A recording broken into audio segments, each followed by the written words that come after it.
മനസ്സിനെ അസ്വസ്ഥതപ്പെടുത്തുന്നതിലും മാനസികാരോഗ്യം നഷ്ടപ്പെടുത്തുന്നതിലും ദേഷ്യത്തിന് നല്ലൊരു പങ്കുണ്ട്. അമിതകോപം ആപത്താണെന്ന് ആദ്യം തന്നെ പറയട്ടെ. അതിനാൽ അത് നിയന്ത്രിക്കേണ്ടതുമാണ്. ഇച്ഛാഭംഗം, വിഷാദം, അപകർഷതാബോധം, ഉത്കണ്ഠ, നൈരാശ്യം, ആത്മവിശ്വാസമില്ലായ്മ എന്നിവയൊക്കെയാണ് കോപത്തിനിടയാക്കുന്നത്. പലർക്കും ദേഷ്യം വരുന്ന സാഹചര്യങ്ങൾ വ്യത്യസ്തമായിരിക്കും. അതുകൊണ്ടുതന്നെ ഇത്തരം കാരണങ്ങളെ അഭിമുഖീകരിക്കേണ്ട രീതിയും വ്യത്യസ്തമാണ്. അമിത കോപം നിയന്ത്രിക്കാൻ ആദ്യം ശീലിക്കേണ്ടത് നാവിനെ അടക്കുകയാണ്. തൊടുത്ത അമ്പിനേക്കാൾ അപകടമാണ് അരുതാതെ പറഞ്ഞ വാക്ക് എന്ന് പഴമക്കാർ പറയുന്നത് വെറുതെയല്ല. ദേഷ്യം വരുമ്പോൾ മാനസിക നിയന്ത്രണമില്ലാതെ നാം പറയുന്ന കാര്യങ്ങൾ പിന്നീട് പ്രശ്നങ്ങൾ കൂടുതൽ വഷളാക്കും. അതിനാൽ ദേഷ്യം വരുമ്പോൾ കഴിവതും സംസാരിക്കാതിരിക്കാൻ ശ്രദ്ധിക്കണം. ദേഷ്യത്തോടെ ഇരിക്കുമ്പോൾ ഒരിക്കലും തീരുമാനങ്ങൾ എടുക്കുകയോ പരിഹാരമാർഗങ്ങൾ ചിന്തിക്കുകയോ ചെയ്യരുത്. മനസ്സ് ശാന്തമായതിനു ശേഷം നടന്നതെന്താണെന്നും എന്തുകൊണ്ടാണെന്നും വിശകലനം ചെയ്ത് പ്രശ്നം പരിഹരിക്കുന്നതും മാനസികാരോഗ്യത്തിന് നല്ലതാണ്. മാനസികാരോഗ്യം എങ്ങനെ സംരക്ഷിക്കാമെന്ന് ഇനി നമുക്കൊന്ന് പരിശോധിക്കാം.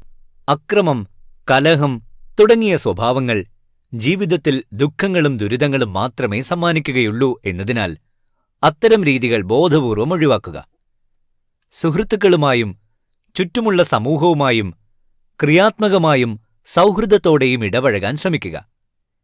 ശാരീരിക അവശതകളും ഊർജ്ജക്കുറവും മനസ്സിനെ അതിവേഗം കീഴടക്കുമെന്നതിനാൽ ശരീരസംരക്ഷണം എപ്പോഴും ഉറപ്പാക്കുക. അമിതമായ ലൈംഗികാസക്തി, ശാരീരിക ദൗർബല്യങ്ങൾ തുടങ്ങിയവയ്ക്ക് വിദഗ്ധ ചികിത്സ തേടുക. അന്തർമുഖത്വം, ചുറ്റുമുള്ള കാര്യങ്ങളിൽ ഇടപെടുന്നതിനുള്ള താൽപ്പര്യക്കുറവ് തുടങ്ങിയ അവസ്ഥകൾ ഒഴിവാക്കാൻ ശ്രമിക്കുക. അനാവശ്യ ചിന്തകളും അനാവശ്യ ആഗ്രഹങ്ങളും ഒഴിവാക്കുക. മറ്റുള്ളവരുടെ നേട്ടങ്ങളിൽ അസൂയപ്പെടാതിരിക്കുക.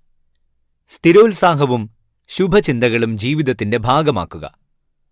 അമിതമായ സൗന്ദര്യബോധം, ഞാനെന്ന ഭാവത്തോടെയുള്ള ജീവിതവും പെരുമാറ്റവും, വെല്ലുവിളികൾ ഏറ്റെടുക്കാനുള്ള വിമുഖത എന്നിവയും ഒഴിവാക്കുക. എന്തിനേയും പോസിറ്റീവായി മാത്രം സമീപിക്കുക. ലഹരിവസ്തുക്കളുടെ ഉപയോഗമാണ് ഇന്ന് യുവതയുടെ മാനസികാരോഗ്യത്തെ നശിപ്പിക്കുന്ന ഘടകങ്ങളിൽ മുഖ്യം. മദ്യപാനം യുവജനങ്ങളുടെ ജീവിതത്തിന്റെ ഭാഗമായി കഴിഞ്ഞു. പുകവലിയും പാൻമസാലകളുടെയും മയക്കുമരുന്നുകളുടെയും ഉപയോഗവും പലർക്കും ഒഴിച്ചുകൂടാൻ വയ്യാതായിരിക്കുന്നു. ഇത്തരം ലഹരി ഉപയോഗങ്ങൾ മാനസികോർജ്ജം തളർത്തുമെന്നു മാത്രമല്ല, ജീവിതത്തിന്റെ എല്ലാ സന്തോഷങ്ങളും തല്ലിക്കെടുത്തും.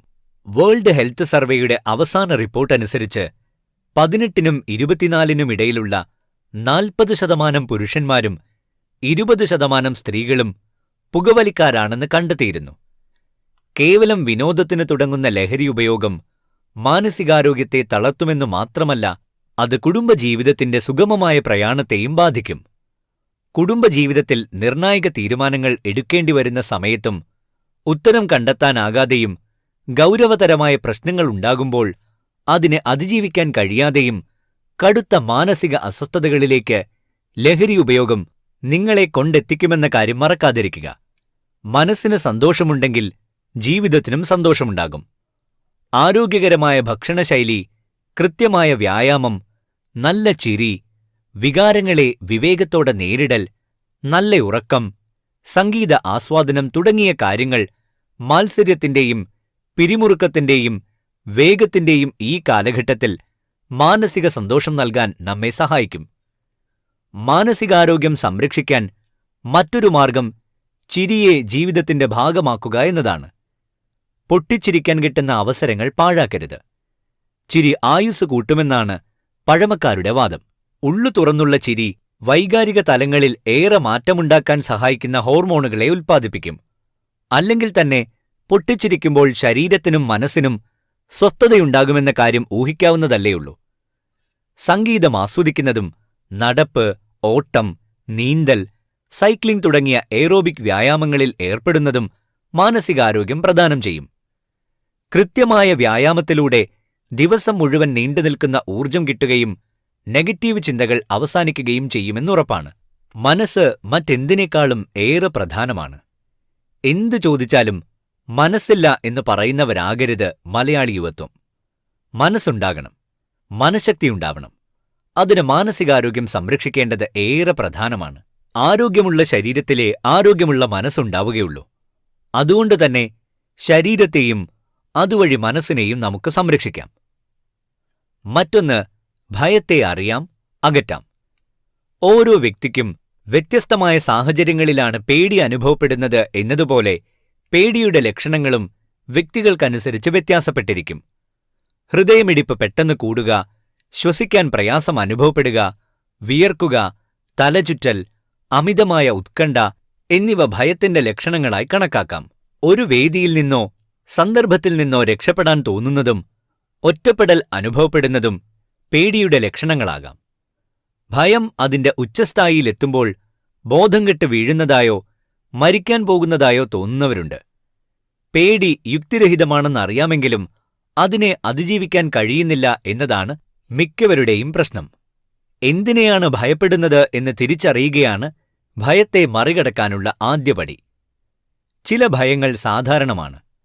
ആദ്യമായി വാഹനം ഓടിക്കുമ്പോഴും പുതിയ ജോലിയിൽ പ്രവേശിക്കുമ്പോഴും പരീക്ഷാ ഹാളിലേക്ക് കടക്കുമ്പോഴും ചെറിയ അസ്വസ്ഥതയും പേടിയും അനുഭവപ്പെടുന്നത് സ്വാഭാവികമാണ്. ഇതുവരെ പരിചയിച്ചിട്ടില്ലാത്ത ഒരു സാഹചര്യം കൈകാര്യം ചെയ്യേണ്ടി വരുമ്പോഴുള്ള ആശങ്കയാണ് പേടിയുടെ രൂപത്തിൽ ഇവിടെ പ്രതിഫലിക്കുന്നത്. എന്നാൽ ഭയം പരിധി ലംഘിക്കുകയും പേടി തോന്നുന്ന സന്ദർഭങ്ങളെ ജീവിതത്തിൽ ഒരിക്കലും അഭിമുഖീകരിക്കാൻ തയ്യാറാവാതെ വരികയും ചെയ്യുമ്പോഴാണ് അതൊരു പ്രശ്നമായി മാറുന്നത്. എന്തിനെയാണ് ഭയപ്പെടുന്നതെന്ന് കണ്ടുപിടിക്കാൻ സ്വയം ചില ചോദ്യങ്ങൾ ചോദിക്കാം. നിങ്ങൾ ഏതെങ്കിലും സ്ഥലങ്ങളോ സന്ദർഭങ്ങളോ ജീവിതത്തിൽ നിന്ന് മനഃപൂർവ്വം ഒഴിവാക്കാറുണ്ടോ? ചില കാര്യങ്ങളെക്കുറിച്ച് ചിന്തിക്കുമ്പോൾ മനസ്സ് അകാരണമായി അസ്വസ്ഥമാകാറുണ്ടോ? ഈ ലക്ഷണങ്ങൾ 6 മാസത്തിലധികം നീണ്ടു നിൽക്കുന്നുണ്ടോ? ഈ ചോദ്യങ്ങൾക്ക് ഉത്തരം ലഭിക്കുന്നതോടെ നിങ്ങൾ എന്തിനെയാണ് ഭയപ്പെടുന്നതെന്ന് വ്യക്തമാകും. ഭയത്തിന്റെ കാരണം കണ്ടെത്തുന്നതിൽ വിജയിച്ചു കഴിഞ്ഞു. ഇനി ആ ഭയം എങ്ങനെ ഒഴിവാക്കാമെന്നാണ് ചിന്തിക്കേണ്ടത്.